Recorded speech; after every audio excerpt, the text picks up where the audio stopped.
I want to show you what loading that trail hip really looks like and what it looks like when it's done to absolute maximum effort.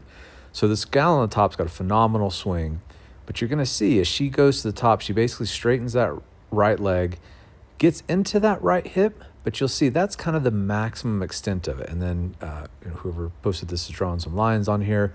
This is not what I'm trying to draw your attention to. I want you to look at the right hip.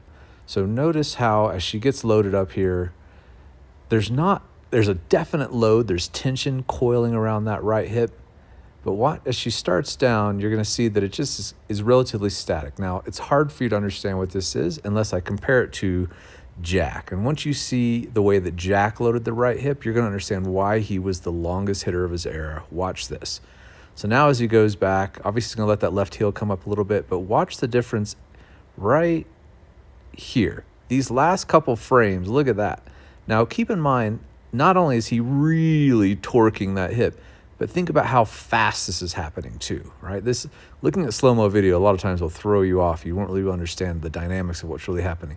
These last couple frames, he's adding so much tension into that right hip that everything is gonna wanna snap. And that's why Jack's right leg fires so hard. And people used to talk about his left leg because that's what you see. And in fact, I think if we keep going this video here, they're kind of the top, they're trying to focus on the lead hip a little bit more. Really has very little to do with the lead hip. The drive is coming from yeah, he's drawing some lines on the lead hip here. It's the trail hip that's driving all of this.